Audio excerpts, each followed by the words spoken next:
Good morning, all. Welcome back to the second day of Financing Urban Adaptation. We have an exciting set of panels for you today to follow what we did yesterday. But first, let me turn over to Mauricio Rodas. Hello, everybody. We're so excited to begin this second day of our workshop after having so many great discussions yesterday. And we will start by hearing Maimouna Sharif, who's the Executive Director of UN Habitat. She has a message for us.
Excellencies, honorable mayors, partners, colleagues, friends, ladies and gentlemen, I applaud the University of Pennsylvania Penn Institute for Urban Research, Perry Wohlhuis, and Kleinman Center for Energy Policy for organizing this workshop on financing urban adaptation to address climate change. I am pleased to share this space with many great experts. The recent reports from the Intergovernmental Panel on Climate Change is very clear.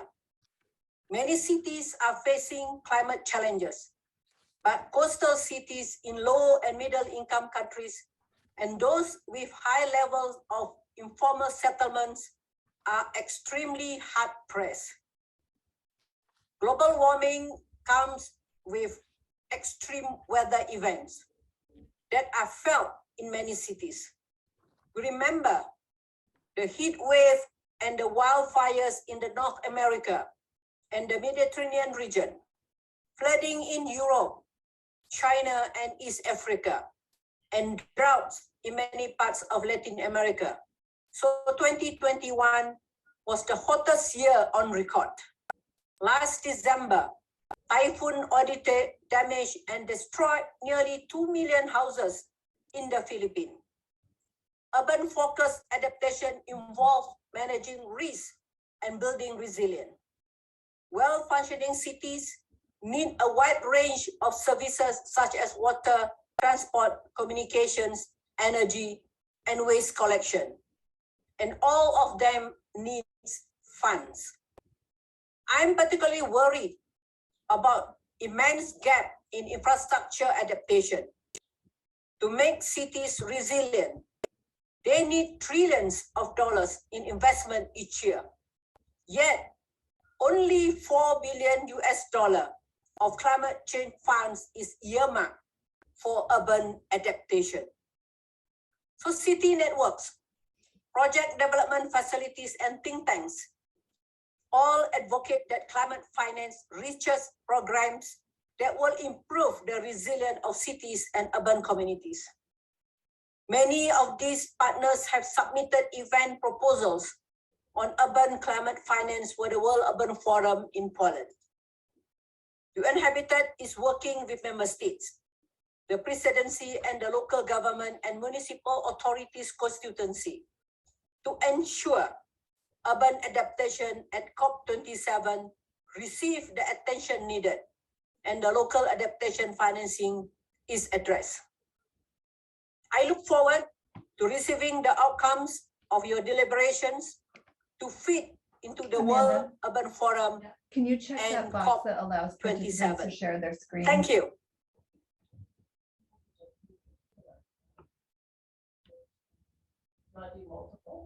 Thank you, everyone, and thank you, Executive Director. We'll thank her in person when we get to the World Urban Forum, which I think has been postponed for a few months, but nonetheless, we're thrilled to have this greeting. One of the findings that we had yesterday was that among us, we understand the emergency that we are facing with climate change, but there are many people who do not. And if they do not understand it, they're not going to be willing to find the way to support policies to address it, nor pay for the kinds of programs and policies that we will need to do to make a difference. So we have today one of my favorite people, Simon Richter.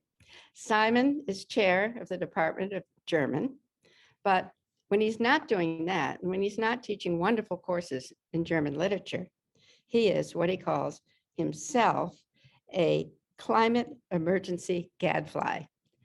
He's more than a gadfly, however. He is a serious researcher and very, very concerned about how we get the message out, how we communicate what we need to be doing in addressing climate change. So Simon, let us welcome you here so you can share with us some of your ideas. Sure. Thank you very much, Jeannie. Thank you, Maurizio, and everyone else. It's been a real pleasure to be a part of this. Already yesterday, I paid particularly close attention to Coco Warner's wonderful panel, and Jeannie, your contribution there that pointed towards the importance of communication. So that became clear. I think that's where I can make a contribution as a humanist. So let me share my screen and tell you a really quick story. Of course, I have to show you a couple of videos. They're short, and I think I'll be able to squeeze all of this into the time that's allotted.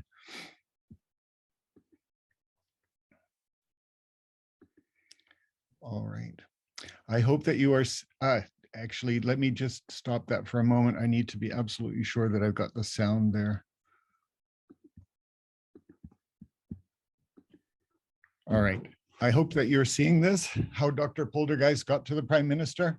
All right, so this is a story about how 3 undergraduate students and a professor of German managed to intrude helpfully, or I hope, on a conversation that's going on in the Netherlands about how the Netherlands will adapt to climate change and accelerated sea level rise.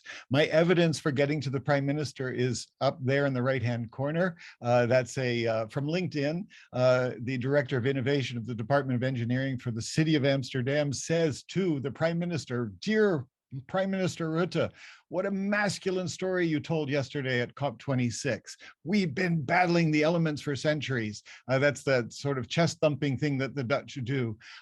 However, we need a different story. And she suggests that Prime Minister Rutte take a seat on the couch of Dr. Poltergeist. So I want to introduce you to this project, which we call Project Poltergeist.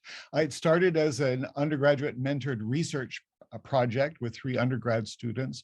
Our goal was to integrate research, climate communication, and the artistic process to do justice to all 3 of them and to coordinate them in order to produce short animated videos that could make a difference in the public debate. I think, Jeannie, what appeals to you, or one of the things that appeals to you, is the fact that we're able with these animated videos to address the complexity in a way that is comprehensible to a general public. And also not just comprehensible, there's also something appealing about it. Our first video, How Much of the Netherlands is Below Sea Level, was released in September 2021, and it's had more than 4,800 views in the meantime.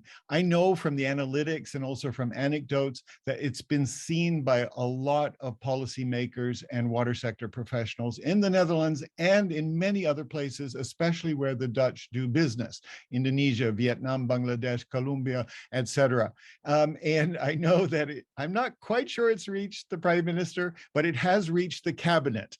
So we have confirmed that. So we're very pleased. We think that's a great base. That's how we started, but we have much more ambitious plans. We now have 2 research animation teams, a manager, and I've added also Joshua Mosley, who is a fine arts professor and animator himself, as a co-mentor. We have ambitious plans to produce 12 more videos.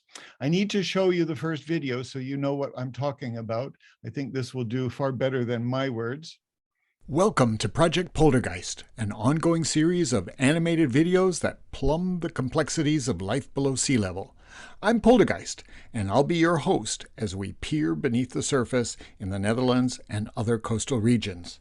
Because when it comes to water in the Dutch, there's a lot more going on than meets the eye. The Dutch are amazing. They have a powerful story about living with water, and they're not afraid to let people know it. We've been waging war against water for centuries. We have water in our DNA. God created the world, but the Dutch created the Netherlands. Their storm surge barriers are legendary. Each one of those arms is as big as the Eiffel Tower. While coastal cities like Miami and Jakarta worry about sea level rise, the Dutch say, relax. We've been living below sea level forever. We've got you covered, and that's very reassuring. But how does it work? Parts of the Netherlands are like a big old empty swimming pool with a shallow end and a deep end. At the shallow end, water comes in from some major rivers. We're talking major. Ever hear of the Rhine? But here's the thing. They don't fill the pool. Instead, the Dutch pull them through to the sea, leaving residents below.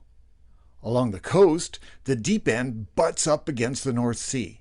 So there are dikes and dunes that keep the water out, and those barriers on the rivers in case of storm surge. And there's rain from above, land that subsides, and a water table that wants to rise from below, and a population that wants to keep its feet dry. That's where the pumps come in. They lift the water that collects below up into those rivers above that then drain into the sea. It takes a lot of ingenuity and energy to keep that big old swimming pool drained. Okay, now we understand how it works. But just how big is the Dutch swimming pool? I've often heard that 50% of the Netherlands is below sea level. That seems like a good number, half the country. But I wanted to be sure, so I did a little research. The NAP Foundation says that half of the Netherlands consists of polders that are below sea level. NAP is the name of that blue and white measuring rod that you see poking up out of canals and rivers all over the country. They ought to know, right? But I started to run into numbers that were even higher. In the 2007 IPCC report, it says 55% of the Netherlands is below sea level. But it doesn't stop there. The Consul General of the Netherlands in Miami, one of those coastal cities the Dutch want to save, was interviewed on national public radio. And get this, she said 80% of the country is below sea level, but it's really almost our whole country. I couldn't believe my ears. 80%? No, wait, really, almost the whole country. How is that even possible? Is the whole country like a drained swimming pool? Well, someone challenged the IPCC on their claim of 55%, and the IPCC said, okay, we'll look into it, and they located their source. Guess what? It was the Dutch government, their own environmental assessment agency. Oops. So how big is the Dutch swimming pool really? It's 26% of the country. That's it. Still a lot, but not half or 3/4 or almost the whole country. So I have a question. How can a nation known for the precision of its water defense system come up with such crazy exaggerations? To find an answer, we're going to have to peer beneath the surface. Let's invite the Netherlands to lie down on Dr. Poltergeist's couch. Come here, take a load off. Now, in my opinion, these involuntary exaggerations of yours are symptoms. They're symptoms that emerge from the Dutch collective unconscious. What's the unconscious trying to tell us? I have two theories. Theory one, this is a display of bravado coupled with salesmanship. We're invincible. Why should we worry about sea level rise? The whole country's already below sea level. And by the way, could we interest you in a storm surge barrier? Theory two, anxiety, sheer panic. Oh my God, the whole country is below sea level and sea level rise is accelerating. We're going to drown in our own swimming pool. What are we going to do? I think both theories are right at one and the same time. Two sides of the same guilder, or euro. Don't get me wrong, the Dutch really are amazing, and we're going to need their adaptive ingenuity more than ever. But that means being honest about the climate emergency. After 2050, it may not be possible to keep the swimming pool drained, no matter how big it is. Accelerated sea level rise takes a whole new level of courage. Can the Dutch do what it takes? We'll be watching. I'm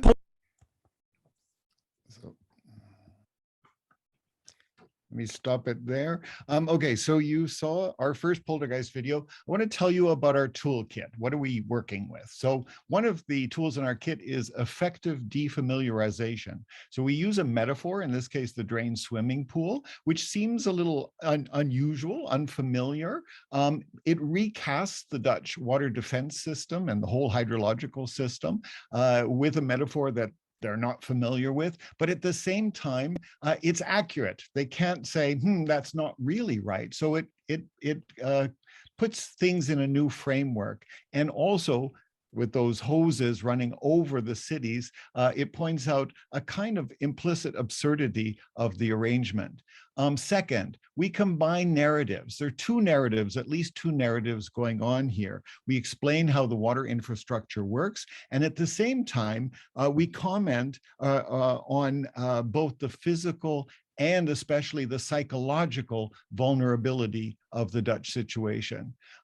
Third item, the outsider perspective, but insider knowledge. It's really important that the Dutch audience be persuaded, convinced that we know what we're talking about. So in this case, droge voeten, which is the mantra of Dutch water infrastructure, dry feet, in other words, is there to persuade people about that.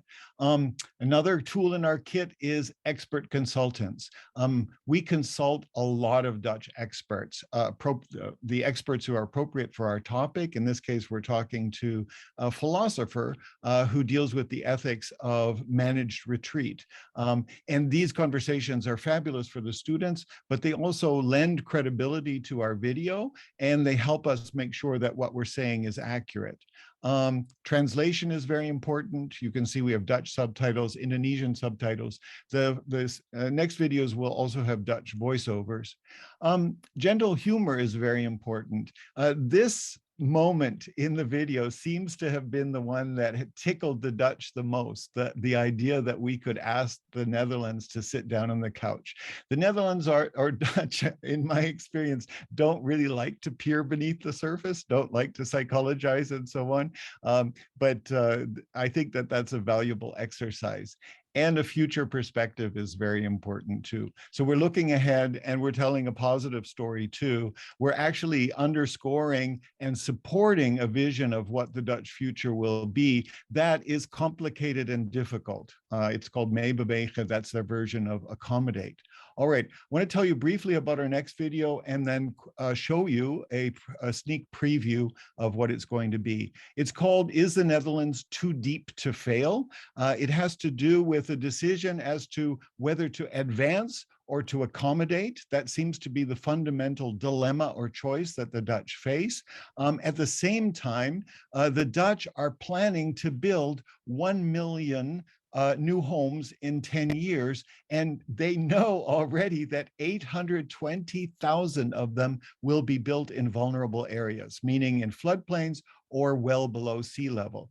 So there's been a debate about that in the press. Here we see, on the one hand, it's fine to build in the polder, and on the other hand, why in the world would you build a village in the pit of the Netherlands?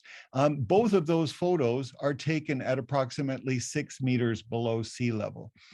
Okay, we take too deep through to its logical conclusion. And we think that means that, if you continue to build in vulnerable areas like that, you will eventually need to build a coastal seawall. And there is a plan for that. Someone is promoting it, or an organization is. It's called the Haagse Zeedijk.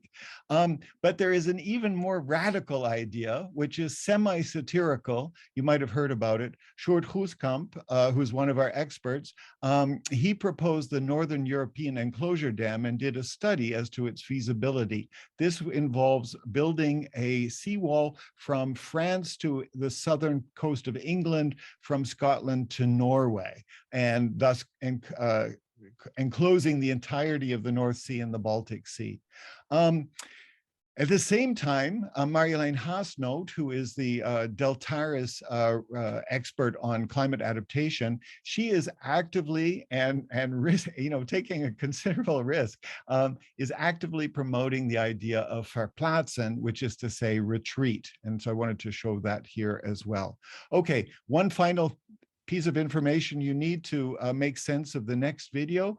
The Dutch appointed, with the new cabinet, their fourth Rutte government, a new minister for housing and spatial planning. They basically had gotten rid of that under an earlier Rutte government, but the call for a national vision and national planning with regard to space and housing was so great that they finally gave in, and we have now Hugo de Jonge.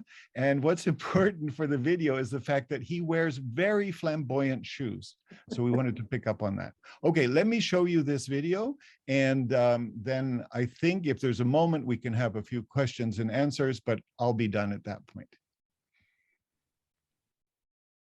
So this is an animatic, meaning it's the storyboard set to the audio of the script. Welcome to Project Poltergeist, an ongoing series of animated videos that plumb the complexities of life below sea level. I'm Poltergeist, and I'll be your host as we peer beneath the surface in the Netherlands and other coastal regions. Because when it comes to water in the Dutch, there's a lot more going on than meets the eye. The Dutch have been gambling with the sea for centuries. The land winnings have been good, even if there were occasional busts. With storm surge barriers up their sleeves, it seemed like the game could go on forever. But there's a new game in town. Come here, big guy. If you like high-stakes gambling with a whole new level of risk, this game's exactly what you're looking for. Let's check out the Dutch gambling profile. What are their strengths? They have an integrated water defense system, a dedicated money stream, a fleet of world-class engineers, scientists, and architects, and a whole lot of attitude. We live in the safest delta on Earth. Our dikes will protect us. That attitude may not be a strength. What about their weaknesses? 26% of the country is below sea level. An additional 34% is vulnerable to river flooding. They're so confident in their technology, the public tends to forget about risk. And that's before we add in climate change. Scientists cannot rule out the possibility of 2 meters of sea level rise by 2100, or 5 meters by 2150. 5 meters. All eyes are on the Dutch as they place their bets. So, big guy, how much are you in for? 1 million new housing units in 10 years, and we're going to build them in vulnerable areas, like here and here. Now that's what I call raising the stakes. Not just because they place even more people at risk. What they're really doing is raising the stakes against themselves. New developments limit their ability to adapt. They leave no room for higher and wider dikes. They crowd out space for storing excess water. If dikes fail in densely populated, low-lying areas, mass evacuation may not be possible, and buildings could be too low for heads to stay above water. What are the Dutch thinking? To understand, we'll have to peer beneath the surface. Remember too big to fail? In 2008, American banks were teetering on the brink. One of them sank. The government bailed out the rest. They were too big to fail. What if too deep to fail is the new, unspoken Dutch gambling strategy? The more assets we put in risky areas, the more likely it is the government will protect us. It's the perfect bet. We're guaranteed to win. Okay, but exactly how will the government protect you? The current plan is to raise dikes in anticipation of 1 meter of sea level rise by 2100, and they're well behind schedule. They'll need something more drastic than that. Maybe they'll raise the stakes and build a monumental seawall in front of the Dutch coast. A string of interconnected barrier islands, new land winnings bustling with activity, fossil-fueled pumps at full throttle expelling the Rhine and the Maas into the North Sea. But won't the sea just sneak in around the German and Belgian coasts? Maybe, just maybe, without admitting it to themselves, the Dutch are betting on something else. Mega problems call for mega solutions. A Dutch oceanographer came up with an idea he calls NEED, the Northern European Enclosure Dam. He hopes we'll never need it. Imagine this, a dam that runs from France to England and from Scotland to Norway, enclosing the entire North Sea and the Baltic to boot. Fortress Europe. To build it requires all the sand the world uses in a year. All the sand. It's technically and financially feasible. Politically iffy. Diplomatically dubious. Ecologically disastrous. Humanly bankrupt. Is this really the path the Dutch are on? Can they still retreat from too deep to fail thinking and place bets in safer locations? There's reason to be hopeful. Research institutes and designers have added new strategy cards to the deck. The Delta Commissioner called for rules that make it difficult to place bets in vulnerable places. The government created a new cabinet post for housing and spatial planning and appointed a dapper gentleman who knows a thing or two about shoes, regardless of whether they're dry or wet. And families are thinking twice about where they want to live. Any way you look at it, climate change is in the cards, and there is a lot at stake. Will the Dutch play a winning hand? We'll be watching.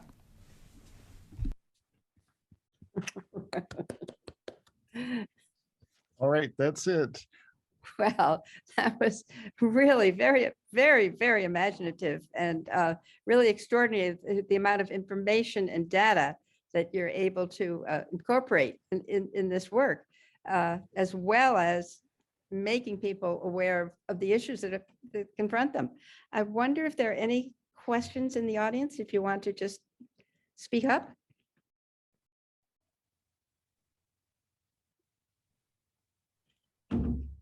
So while we're waiting, Simon, how do you get that distributed? So we use social media, and influencers are helpful. We have influencers both on social media and in journalism. So in one instance, I regard him as the best climate journalist in the Netherlands, Rolf Schuttenhelm. He decided to write an article about me and a Danish anthropologist as a way of talking about what's going on in the Netherlands from this outsider perspective. The outsider perspective is important because there are taboo things that you're not basically not allowed to say if you're Dutch and in the Netherlands, because so much is at stake and people really are unwilling to face their vulnerability. And when that article came out, that day alone, I had 1,000 views, or the video had 1,000 views. We speak among our experts. We also choose people who are influencers on social media, and they of course then tweet about it too. So we think with our first video at close to 5,000 hits, that's a great base for continuing. And we expect that, in fact, as we participate in conversations about these issues, that will expand that base and get more and more views. It would be interesting if you could get it into the school system. Have you thought of that? Yes, indeed, we have. So there is a, let's see, it's nationally organized. It's educators of geography, essentially. And so we are planning to work with them and to see if we can get this into the schools too. Yeah, that's where the Dutch language, I think, will be really important, the Dutch voiceover. Of course. So tell us about the plans for the next versions. You say you have 12. Right, that you're yeah, planning. yeah. So the next one is on the 4 climate adaptation strategies that have come out of Deltares. So we're working closely with Marjolein Haasnoot on this. She's the lead for Deltares. And as I don't know if everyone knows Deltares has an important relationship with the Dutch government, especially with the Ministry of Infrastructure and Water. And Deltares, or Marjolein, has basically set the terms. She's also an IPCC author for adaptation. She has set the terms for the conversation about how to proceed, what next steps to take, what sort of pathways there are, how they're related to each other. And in that connection, they've established something which they call the Kennisinstituut Zeespiegelstijging, which means basically an exploratory commission for sea level rise. And so we're working with her to put out a video that brings those adaptation strategies together with the disastrous state of biodiversity in the Netherlands, and to explore both of them. So once again, we've got these 2 narratives coming together. And we have decided on a metaphor. We often work with the Dutch water story, which is that chest thumping story about how they've been fighting water or waging war against water for centuries. And we say, well, in connection with that war against water, there's also been there have been clandestine military operations against biodiversity, and they've taken biodiversity as a prisoner of war. And so that's how we're tackling that one. We showed it, the basic idea to Marjolein the other day. And, this is a measure, I think, of how frustrated and concerned climate scientists are. Even though this one has such a critical edge, she is 100% behind our proceeding with this video. Well, you're not only engaging with biodiversity and climate change, but also one of the leading issues in Europe, which is housing and affordable housing. And in a place where land is scarce and the demand is so high, you are really touching a lot of tender spots, I should say, in the policy arena that need to be debated. And so this is extraordinarily important work. And we wish you well for the continuation. And I think you should take it to COP27, basically. There must be a booth where this could be viewed. There are lots of outlets for this. And hopefully this is inspiring other people in this audience and elsewhere who have deep knowledge of the science, but also have the brilliance of the humanities to interpret and translate the science so it is much more digestible and provocative, really, in ways that the population in general can discuss. So thank you very much, Simon, for showing us this. Thanks a lot for the opportunity, Jeannie.